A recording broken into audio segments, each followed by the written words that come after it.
UPSC के paper solution हम लेकर आ चुके हैं।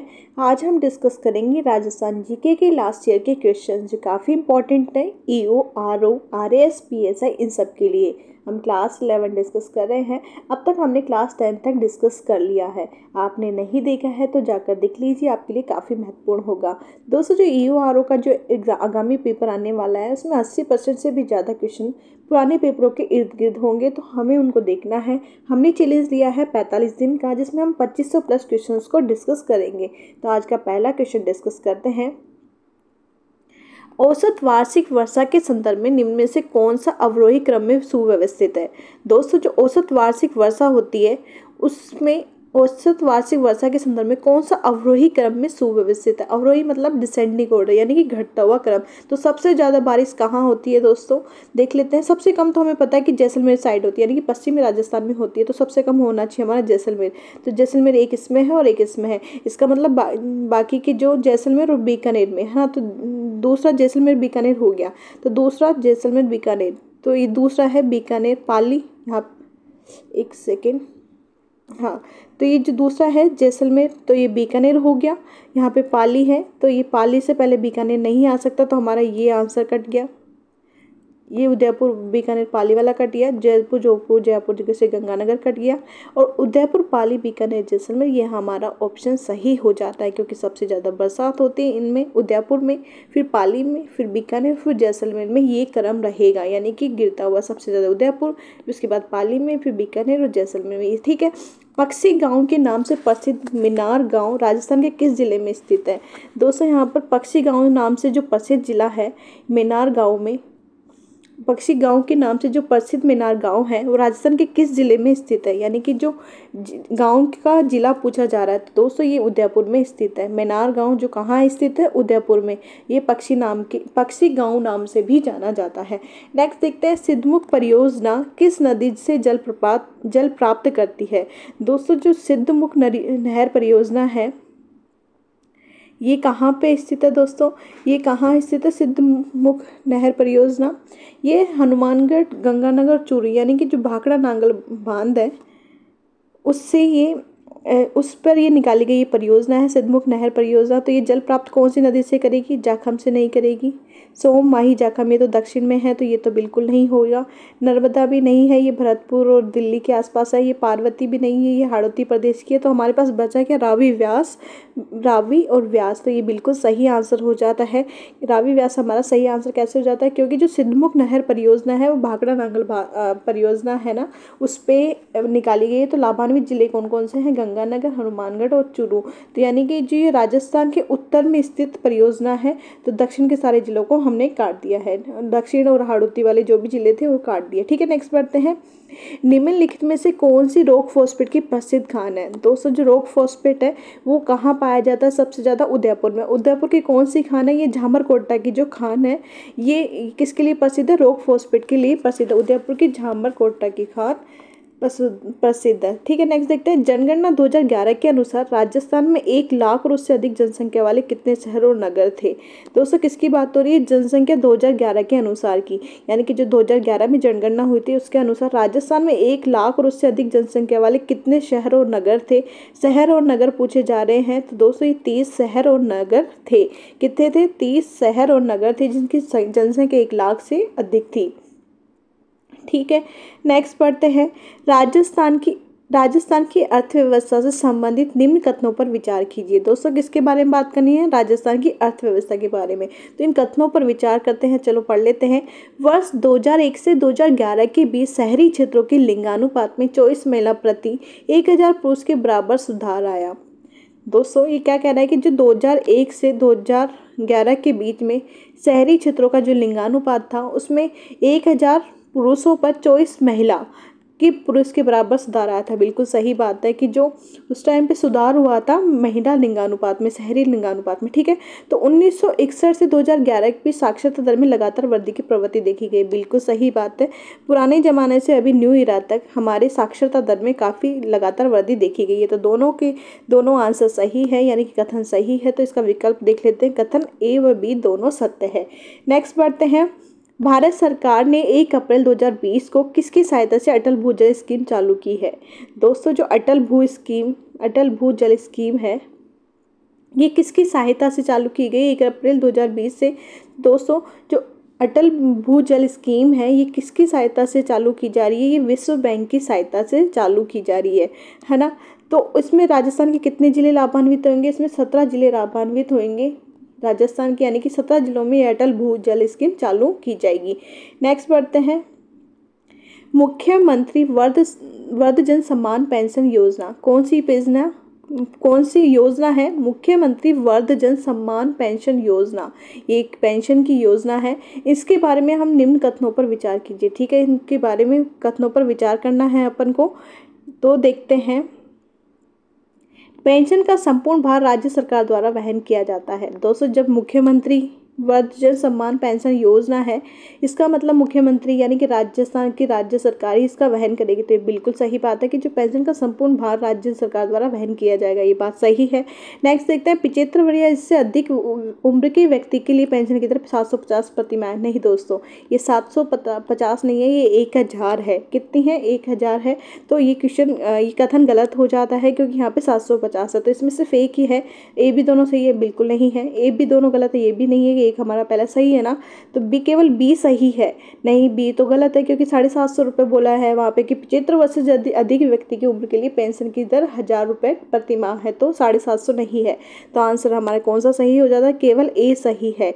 ए सही है क्या कि जो जितना भी बाहर आएगा ना पैसों का, जो कौन वहन करेगी? राज्य सरकार वहन करेगी। ठीक है, नेक्स्ट क्वेश्चन देखते हैं, राजस्थान की पालनहार योजना की पात्रता है तो कौन सी शर्त सही नहीं है? क्या पूछा गया है कि कौन सी जो शर्त है वो सही नहीं है? तो देखते हैं कौन सी योजना की बात हो रही है, पालनहार योजना की। ये पालनहार योजना कौन सी थी? दोस्तों, जो कोरोना में जब माँ बापों की डेथ हो गई थी, तो उससे रिलेटेड ये परियोजना थी राजस्थान की पालनहार योजना। तो कुछ शर्तों के अधीन पुनर्विवाहित विधवा के बच्चे पात्र है।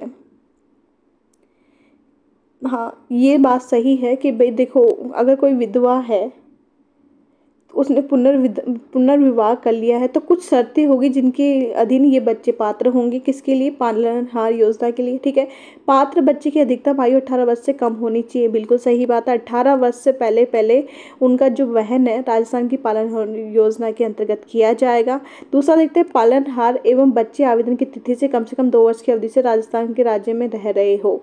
दोस्तों, ऐसा कुछ भी नहीं है कि जो पालनहार एवं बच्चे आवेदन की तिथि से कम 2 वर्ष की अवधि से राजस्थान के राज्य में रह रहे हो, ऐसी कोई शर्त नहीं है किसमें? पालनहार योजना में। ठीक है, नेक्स्ट देखते हैं, पालनहार परिवार की वार्षिक आय 1.20 लाख रुपए से अधिक नहीं होनी चाहिए।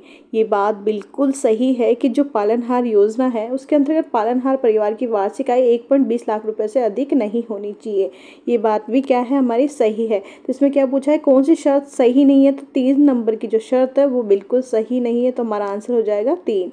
ठीक है, नेक्स्ट बढ़ते हैं, आर्थिक समीक्षा 2021 और 22 के अनुसार भारत के कच्चे तेल के कुल उत्पादन में राजस्थान का योगदान कितना प्रतिशत है? ये दोस्तों आर्थिक समीक्षा के अकॉर्डिंग क्वेश्चन पूछा गया है।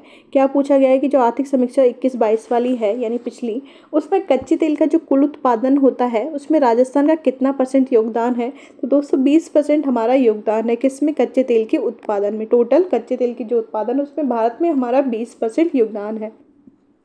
नेक्स्ट पढ़ते हैं, राजस्थान सरकार द्वारा लागू दिव्यांगजन अधिकार अधिनियम 2016 के तहत निःशक्तता की श्रेणियां बढ़ाकर कितनी कर दी गई है? दोस्तों, निःशक्तता क्या होती है? निःशक्तता क्या होती है? निःशक्तता हो गया डिसेबिलिटी। ठीक है, जो डिसेबिलिटी है उसमें जो भारत सरकार द्वारा लागू दिव्यांगजन अधिकार अधिनियम 2016, यानी कि जो डिसेबिलिटी है उनकी श्रेणियां बढ़ा दी गई है। तो दोस्तों, जो बढ़ा दी गई है उनकी श्रेणियां कितनी कर दी है? टोटल बढ़ाकर 21 कर दी गई है। ये आंसर इसका सही हो जाता है। नेक्स्ट देखते हैं, राजस्थान इंदिरा गांधी मातृत्व पोषण योजना, कौन सी योजना की बात होती है? राजस्थान इंदिरा गांधी मातृत्व पोषण योजना। राजीव गांधी इंदिरा मातृत्व पोषण योजना की बात हो रही है दोस्तों। अगर राजस्थान की कोई भी एग्जाम है उसमें तो हमारी जो फ्लैगशिप योजनाएं हैं वो जरूर पूछी जाएगी। और हमेशा कैसे क्वेश्चन बनेगा, सही नहीं है पूछेगा। क्या नहीं पूछेगा, सही नहीं है। इसका मतलब हमें उसकी एक एक लाइन हमें याद होनी चाहिए अगर कोई हमने योजना याद की है तो देख लेते हैं इसमें क्या क्या पूछा है। सही नहीं पूछ रहा है ना, तो एक यह दूसरी बार गर्भवती होने वाली महिलाओं पर लागू होगी। बिल्कुल सही बात है कि ये है ना, जो दूसरी बार लघु, जो अगर कोई व्यक्ति मतलब नॉट व्यक्ति, वुमन दूसरी बार गर्भवती होती है तो ये उस पर लागू है। बिल्कुल सही बात है। इसके तहत प्रतापगढ़, डूंगरपुर, बांसवाड़ा और उदयपुर जिले सम्मिलित है। बिल्कुल सही बात है। जो इंदिरा गांधी मातृत्व योजना है वो किसमें, जो अपना वागड़ प्रदेश है, नहीं दक्षिणी राजस्थान की ये परियोजना है जिसमें प्रतापगढ़, डूंगर, बांसवाड़ा और उदयपुर जिले सम्मिलित है। ये बात भी सही है। इस योजना में 5,005 चरणों में सीधे लाभार्थी के खातों में स्थानांतरित की जाएगी। ये बात तो सही है कि ये बात तो बिल्कुल सही है कि इसमें सॉरी, ये बात बिल्कुल सही नहीं है। 5,000 कि 5 चरणों में नहीं, 5,000 6,000 रुपये सीधे खाते में स्थानांतरित की जाएंगे। इसमें 5,000 ये गलत है, तो ये कथन हमारा गलत हो जाता है। ये गलत कथन है। नेक्स्ट देखते हैं, यह योजना महिला एवं बाल विकास विभाग के अधीन ICDS के सहयोग से क्रियान्वित की जा रही है। बिल्कुल सही बात है। ये कौन कर रहेगा, महिला एवं बाल विकास विभाग के अधीन ICDS के सहयोग से क्रियान्वित की जा रही है दोस्तों। ये अब इसके बारे में जो राजस्थान की इंदिरा गांधी मातृत्व पोषण योजना है, इसके बारे में कुछ और अपडेट्स हैं वो देख लेते हैं। यह बजट 2021 में घोषणा हुई थी। बिल्कुल सही है।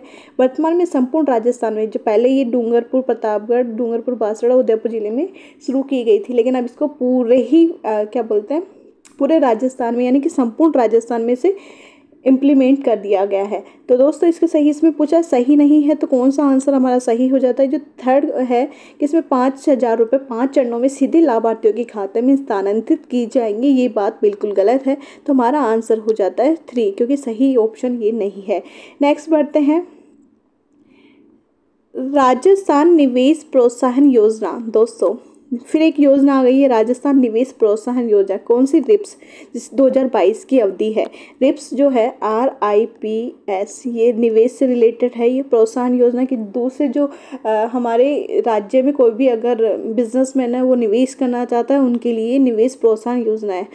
तो कब से कब तक की है दोस्तों, जो अक्टूबर 2022 से मार्च 2027 तक की है। कितने साल की होती है, 5 साल की है ये। तो अक्टूबर 22 से मार्च 2027 तक की है। कौन सी, राजस्थान निवेश प्रोत्साहन योजना, रिप्स 2022। नेक्स्ट बढ़ते हैं, मुख्यमंत्री एकल नारी सम्मान पेंशन योजना। दोस्तों योजनाओं से कंटिन्यूस क्वेश्चन पूछे गए हैं, आपने नोटिस किया होगा, पिछली 4-5 क्वेश्चन कंटिन्यूस योजनाओं से हैं। तो मुख्यमंत्री एकल नारी सम्मान पेंशन योजना में पात्र अभ्यर्थी को प्रतिमाह अधिकतम देय राशि है।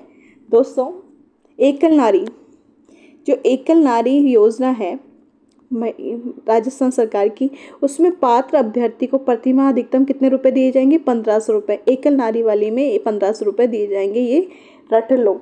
फीफा वर्ल्ड कप 2022 का फाइनल मैच निम्नांक में किस मैदान पर खेला गया था।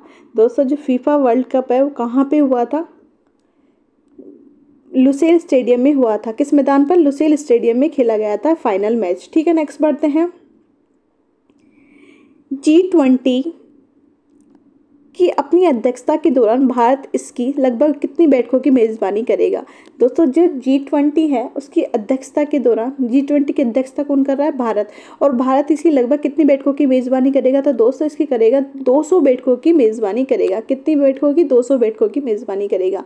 नेक्स्ट क्वेश्चन देखते हैं, ध्यानपूर्वक पढ़िए। ठीक है, ध्यानपूर्वक पढ़ लेते हैं भाई, ये कह रहा है तो हम ध्यानपूर्वक ही पढ़ेंगे। ठीक है, कथन 1, इसरो के PSLV C54 ने 8 नैनो उपग्रहों के साथ EOS 06 उपग्रह को 2 अलग अलग SSPO में सफलतापूर्वक प्रमोचित किया है। दोस्तों यानी कि लॉन्च किया है, सीधी सी बात है, बहुत ज़्यादा हिंदी है लेकिन देख लेते हैं कि जो PSLV C54 ने 8 नैनो उपग्रहों को EOS 206 उपग्रह को के साथ EOS 06 उपग्रह और 2 अलग अलग SSPO में सफलतापूर्वक प्रमोचित किया है। बिल्कुल सही बात है। एक साथ 8 नैनो उपग्रह इसरो ने लॉन्च किए थे, जिसमें EOS 06 उपग्रह को 2 अलग अलग SSPO में सफलतापूर्वक लॉन्च किया था। ठीक है, नेक्स्ट देखते हैं। मिशन 26 नवंबर 2022 को सतीश धवन अंतरिक्ष केंद्र शार से पूरा किया गया था। ये बिल्कुल बात सही है। इस मिशन को 26 नवंबर 2022 को सतीश धवन अंतरिक्ष केंद्र शार से पूरा किया गया था, तो ये बात भी बिल्कुल सही है। तो इसमें देख लेते हैं, केवल कथन 1 सत्य है, गलत बात है। केवल कथन 2 सत्य, ये भी गलत बात है। केवल कथन 1 और 2 सत्य, ये सही बात है। कथन 1 और दोनों असत्य, ये गलत बात है। तो हमारा आंसर क्या हो जाता है? 1 और 2 दोनों सत्य है। ठीक है, नेक्स्ट बढ़ते हैं। निम्नलिखित में से किसे हिंदी में साहित्य अकादमी युवा पुरस्कार 2022 के लिए चुना गया है? किसकी बात हो रही है? हिंदी में साहित्य युवा अकादमी पुरस्कार, कौन सा साहित्य का अकादमी युवा पुरस्कार है, वो किसके लिए चुना गया है दोस्तों? तो ये चुना गया है भगवंत अनमोल की कृति प्रमेय उपन्यास को। किसको? भगवंत अनमोल की कृति प्रमेय उपन्यास को साहित्य युवा अकादमी पुरस्कार 2022 के लिए चुना गया है। नेक्स्ट पढ़ते हैं। निम्नलिखित में से कौन वर्तमान में 1 दिसंबर 2022 को संयुक्त राज्य अमेरिका के विदेश मंत्री है? दोस्तों, जो विदेश मंत्री है, किसकी बात हो रही है? कौन वर्तमान में 1 दिसंबर 2022 को संयुक्त राज्य अमेरिका के विदेश मंत्री है? तो एंटनी जे ब्लिंकन कौन है? संयुक्त राज्य अमेरिका के विदेश मंत्री है। नेक्स्ट बढ़ते हैं। अक्टूबर 2022 में LVM-3 रॉकेट से इसरो द्वारा कितने उपग्रहों का लॉन्च किया गया है? दोस्तों, अक्टूबर 2022 में LVM-3 रॉकेट से इसरो ने कितने उपग्रह का लॉन्च किया है? कितने उपग्रह लॉन्च किए हैं इसरो ने? तो दोस्तों, इसरो ने किए 36 उपग्रह लॉन्च। किससे किए हैं? LVM-3 से। यहाँ पे क्वेश्चन देख लो। अक्टूबर 2022 में LVM-3 से इसरो ने 36 उपग्रहों का लॉन्च किया है। नेक्स्ट देखते हैं। ब्रह्मोस मिसाइल को विकसित करने वाली Messrs BrahMos aerospace private limited BPAL संयुक्त उद्यम है भारत तथा रूस का। किसकी बात हो रही है? कि जो ब्रह्मोस है BPAL, उसका भारत और रूस का है। यहाँ से सही हो जाता है। नेक्स्ट पढ़ते हैं। निम्नलिखित में से कौन सा अभिलेख शाकंभरी चौहानों के प्रारंभिक इतिहास का अच्छा स्रोत है? किसकी बात हो रही है दोस्तों? कौन सा अभिलेख शाकंभरी चौहानों के प्रारंभिक इतिहास का अच्छा स्रोत है, ये पूछा गया है। तो कौन सा जो है, कौन सा अच्छा स्रोत बोला गया है दोस्तों? तो ये बात देख लेते हैं। चिरवा का अभिलेख नहीं, बिल्कुल नहीं। बिजोलिया बाद में देखेंगे इसके लिए। गठियाला का अभिलेख भी नहीं, मानमोरी का अभिलेख भी नहीं। तो कौन सा है? बिजोलिया अभिलेख। किसकी बात हो रही है? बिजोलिया अभिलेख की। मध्यकालीन मारवाड़ में शासक के साथ सर्वोच्च अधिकारी कौन था? दोस्तों, जो मध्यकालीन मारवाड़ है उसमें शासक के साथ सर्वोच्च अधिकारी कौन था? तो जो होता है वो प्रधान होता है। यानी मध्यकालीन जो मारवाड़ था उसमें शासन के बाद जो सर्वोच्च अधिकारी था उसको प्रधान कहा गया था। नेक्स्ट पढ़ते हैं। राजस्थान के निम्नलिखित युद्धों पर विचार कीजिए। ठीक है, राजस्थान के युद्धों के बारे में विचार कर लेते हैं हम। जो गिंगोली का युद्ध है वो कब हुआ था? 1807 ईस्वी में। सारंगपुर का हुआ था 1437 ईस्वी में। मतीरे की राड़ हुई थी 1644 ईस्वी में। और दत्तानी का युद्ध हुआ था 1583 में। तो इसको सही कालानुक्रम में व्यवस्थित करना है। सही कालानुक्रम में व्यवस्थित करना है तो हम देख लेते हैं। सबसे पहले कौन सा युद्ध हुआ था? सारंगपुर का युद्ध, यानी 2 नंबर सबसे पहले हुआ था। तो दूसरे ऑप्शन में पहला बिल्कुल सही है और बाकी के सब में 1 है। तो ये क्वेश्चन सारे कट जाते हैं और दूसरा हमारा सही हो जाता है। हमें सिर्फ एक बात भी याद थी तो हमारा काम हो रहा था। ठीक है, तो 4th नंबर पे है दूसरा, जो 1583 में हुआ। पहला सारंगपुर का युद्ध, फिर दूसरा दत्तानी का युद्ध, फिर 3rd पे है मतीरे की राड़, फिर 1st पे है गिंगोली का युद्ध 1807 में।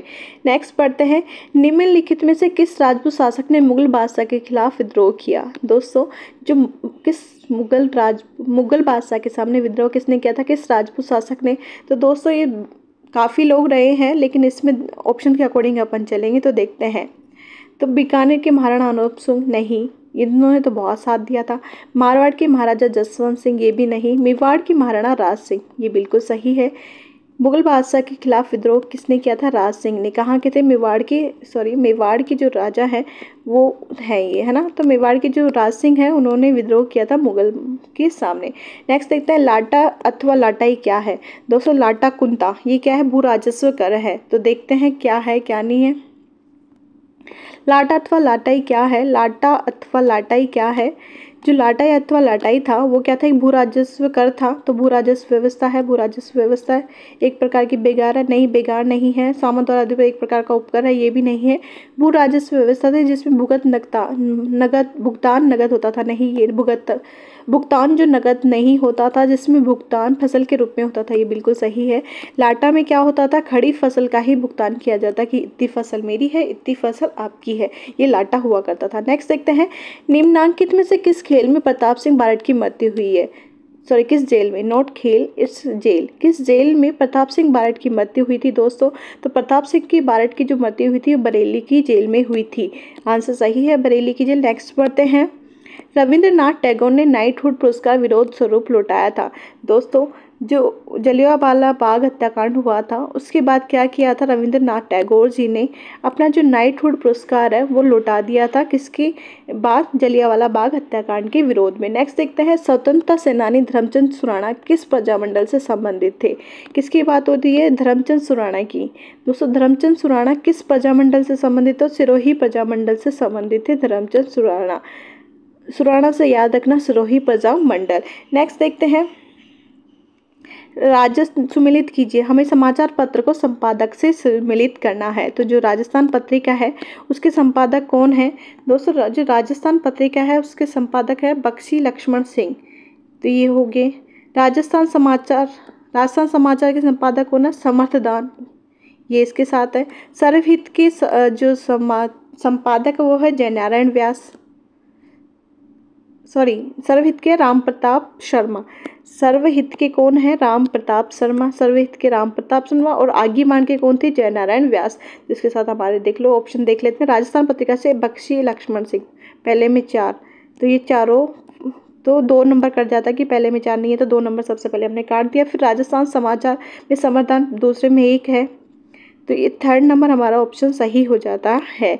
ये चौथा, पहला, दूसरा, 3rd मिला लो। राजस्थान समाचार किसने किया? समर्थदान ने।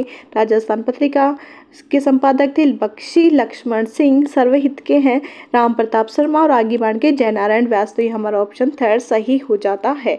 नेक्स्ट बढ़ते हैं, निम्नलिखित में से कौन राजस्थान के एकीकरण के दौरान गठित डॉक्टर शंकर देवराय समिति के सदस्यों में से शामिल थे? दोस्तों, जो शंकर देवराय समिति है उसका गठन हुआ था, तो उस समय जो शामिल थे इस शंकर देवराय समिति के सदस्यों में वो कौन कौन थे? तो प्रभुदयाल, R.K. सिद्धावा, ये बिल्कुल सही है। 1st और 3rd बिल्कुल सही है। ये दोस्तों, ये जो राजस्थान एकीकरण के समय जो शंकर देवराय समिति गठित हुई थी उसमें प्रभुदयाल और R.K. सिद्धावा थे। तो ऑप्शन 1 और 3 बिल्कुल सही है। ये डॉक्टर अभय सिंह नहीं थे, प्रभुदयाल और R.K. सिद्धावा थे। नेक्स्ट देखते हैं, निम्नलिखित को सही सुमिलित नहीं है। दोस्तों, युग में दिया गया है, उसके सामने दिया गया है कि कौन सा मेला कहाँ भरता है, तो कौन सा सुमिलित नहीं है ये देखते हैं। गुगोर क्या किला, किले की बात हो रही है, तो कौन सा किला किससे संबंधित नहीं है? कौन सा किला कहाँ स्थित है ये पूछा गया है, तो देख लेते हैं। गुगोर का किला कहाँ स्थित है? 12 में, ये बात सही है। तिमनगढ़ का किला करौली में है, ये बात भी सही है। बरीश्वर महादेव मंदिर, दोस्तों ये उदयपुर में नहीं है, ये कहाँ पर है? डूंगरपुर में। जो बरीश्वर महादेव मंदिर है ये उदयपुर में स्थित है, तो ये सम्मिलित नहीं है। बाकी का चुनरी कोठी टोंक में स्थित है, ये सही है। तो आंसर क्या हो जाता है इसका? 3 आंसर हो जाता है, क्योंकि सुमिलित नहीं है, वो पूछा गया है। चंदूलाल मुकुंद मुन्नालाल किस चित्रशैली के चित्रकार थे? दोस्तों, मुकुंद, मुन्नालाल और चंदूलाल किस चित्रशैली के चित्रकार थे? तो ये बीकानेर शैली के चित्रकार थे। नेक्स्ट देखते हैं, बोली, जिसमें भक्ति संत सहजोबाई तथा दयाबाई की रचनाएं प्राप्त होती है। दोस्तों, जो सहजोबाई है और दयाबाई है उनकी रचनाएं किस भाषा में है, कौन सी बोली में है, ये पूछा जा रहा है। तो जो ये बोली है वो मेवाती बोली में है। जो सहजोबाई है और दयाबाई है उनकी रचनाएं मेवाती बोली में। निम्नलिखित में से कौन सा घन वाद्य यंत्र है? दोस्तों, घन वाद्य यंत्र कौन सा है जिसको बजाने पर आवाज़ आती है, यानी घन वाद्य यंत्र कौन सा है? तो इसका देख लेते हैं कौन सा है। तो घन वाद्य यंत्र हमारा है टंकोरा। टंकोरा, जिसमें किसी भी चीज़ से आघात किया जाता है तो टंकोरा से आवाज़ आती है, घन वाद्य यंत्र है। निम्नलिखित में से कौन सा प्रसिद्ध भवई नर्तक है? दोस्तों, जो भवई नृत्य है तो उसके प्रसिद्ध नर्तक कौन है, भवई नर्तक कौन है सबसे प्रसिद्ध, वो है दयाराम जी। कौन है, दयाराम जी भवई के प्रसिद्ध नर्तक है। ठीक है, नेक्स्ट देखते हैं, कौन सी प्रथा विवाह से संबंधित नहीं है। दोस्तों पूछा गया है कि निम्न में से कौन सी प्रथा विवाह से संबंधित नहीं है। सामेला ये विवाह से संबंधित है। सातरवाड़ा ये नहीं है। बान भी है और मुगदना भी है, यानी कि जो इसमें क्वेश्चन है उसका आंसर है कि जो संबंधित नहीं है, सातरवाड़ा इससे संबंधित नहीं है। नेक्स्ट देखते हैं, रेखिया तथा नेजा निम्नलिखित में से किस लोक देवता से संबंधित है। दोस्तों रामदेव जी से संबंधित है। जो रेखिया तो इनके भक्तों को कहा जाता है और नेजा इनकी क्या होती है, जो सतरंगी जो इनका ध्वज होता है उसे नेजा कहते हैं। तो आंसर क्या हो गया, रामदेव जी। देखते हैं निम्नलिखित में सुमेलित युग्म है। देखते हैं, नथमल की हवेली दोस्तों जैसलमेर में स्थित है, तो ये सुमेलित नहीं है। फलवर्दी का देव मंदिर ये कौन सी जगह पे है, ये माउंट आबू में है। ये बिल्कुल भी सही नहीं है, माउंट आबू में नहीं है। मालकोट दुर्ग हनुमानगढ़ में, ये मेड़ता नागौर में है, ये भी नहीं है। और जो चंद्र महल है ये जयपुर में स्थित है। दोस्तों चंद्र महल या सिटी पैलेस ये सेम बात है, ये जयपुर में स्थित है, सुमेलित युग में है, बाकी के सुमेलित नहीं है। नेक्स्ट देखते हैं, चित्तौड़गढ़ में सर्वोदय साधना आश्रम की स्थापना किसने की। किस आश्रम की बात हो रही है, चित्तौड़गढ़ में सर्वोदय साधना आश्रम की शुरुआत किसने करी थी। तो दोस्तों ये करिए जिन विजय मुनि ने। किसने करी है, जिन विजय मुनि ने सर्वोदय साधना आश्रम की स्थापना करी है। कहाँ पे, चित्तौड़गढ़ में। नेक्स्ट देखते हैं, अप्रैल 1944 ईस्वी में नीमका थाना में आयोजित मीणाओं के सम्मेलन की अध्यक्षता किसने करी थी। दोस्तों कहाँ की बात हो रही है, 1944 की बात हो रही है। नीमका थाना में जो आयोजित हुआ था मीणाओं का सम्मेलन, उसकी जो अध्यक्षता की थी वो की थी मुनि मगन सागर ने। किसने करी थी, मुनि मगन सागर ने इसकी अध्यक्षता करी थी। दोस्तों इसी के साथ हमारा वीडियो समाप्त होता है। ये वीडियो कैसा लगा हमें जरूर बताएं। प्लीज़ लाइक से सब्सक्राइब।